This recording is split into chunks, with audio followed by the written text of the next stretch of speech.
Tertulis kepada wartawan Istana, Menteri Sekretaris Negara sekaligus juru bicara Presiden Prasetyo Hadi bilang Presiden Prabowo akan menunjuk utusan untuk mewakili pemerintah dalam prosesi pemakaman Sri Paus. Soal nama yang akan ditunjuk, Prasetyo mengaku masih dikoordinasikan.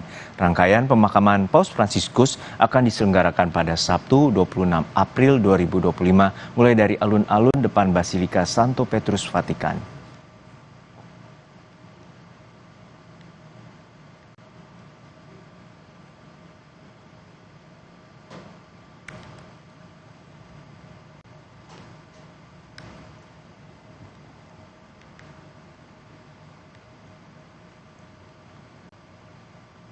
Duka dan doa tidak henti-hentinya mengalir dari umat Katolik di berbagai penjuru dunia termasuk Indonesia.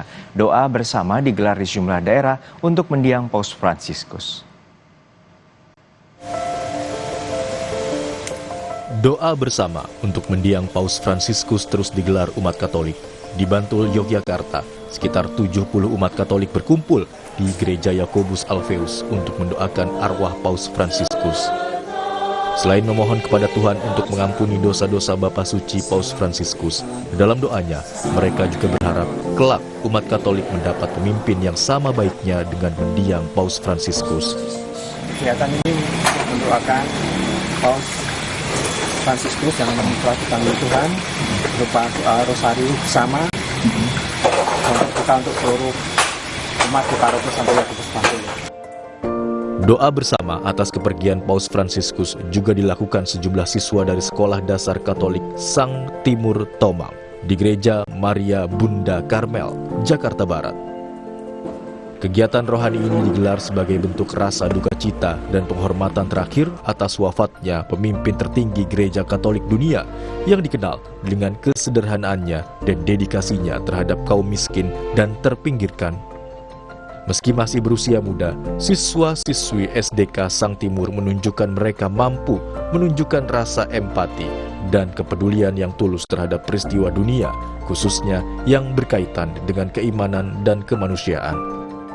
Tentunya kami merasa kehilangan sosok yang sangat rendah hati, sosok yang sangat sederhana, tapi kami sebagai umat Katolik yakin beliau sudah diterima oleh Tuhan karena Kristus adalah Raja yang hidup, Allah yang hidup, jadi beliau pasti diterima di sisi Tuhan.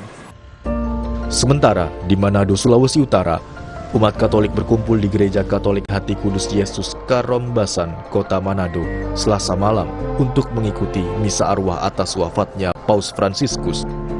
Dalam misa arwah ini, umat berdoa untuk kedamaian Paus Fransiskus, sekaligus juga diingatkan tentang teladan pelayanan dari Paus Fransiskus semasa hidup, yang senantiasa rendah hati dan menunjukkan kepedulian pada kaum marginal. Sebelumnya, Presiden Prabowo Subianto menyampaikan bela sungkawa atas kepergian Paus Fransiskus. Ia menyatakan dunia turut kehilangan Paus Fransiskus sebagai sosok perdamaian dan kemanusiaan. Pesan kesederhanaan, pluralisme, keberpihakan kepada orang miskin, dan kepedulian Sri Paus terhadap sesama akan selalu menjadi teladan bagi kita semua. Selamat jalan Sri Paus. Pesanmu untuk menjaga kemanusiaan dan perdamaian akan selalu membekas di hati kita. Duka mendalam atas wafatnya Paus Fransiskus juga dirasakan Menteri Agama Nasaruddin Umar. Baginya, Paus Fransiskus tak hanya sekadar pemimpin agama, tetapi juga tokoh kemanusiaan yang mengingatkan pada ayahnya.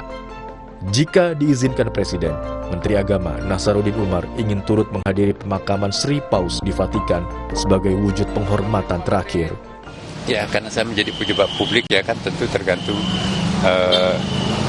Presiden kita ya. Karena kita ini sekarang bukan lagi pribadi, tetapi kita diberi amanati sebagai menteri, tentu ada kaitannya dengan izin dengan Bapak Presiden. Insya Allah.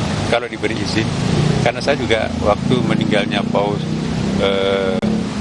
Johannes Paulusian dulu, saya juga dapat undangan khusus ke Vatikan bersama dengan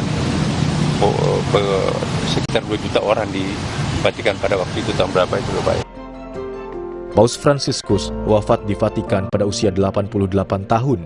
Sebelum berpulang, Paus Fransiskus sempat menyapa dan memberikan berkat bagi umat di Vatikan pada Minggu pagi saat peringatan Pesta Paskah. Tim Liputan, Kompas TV.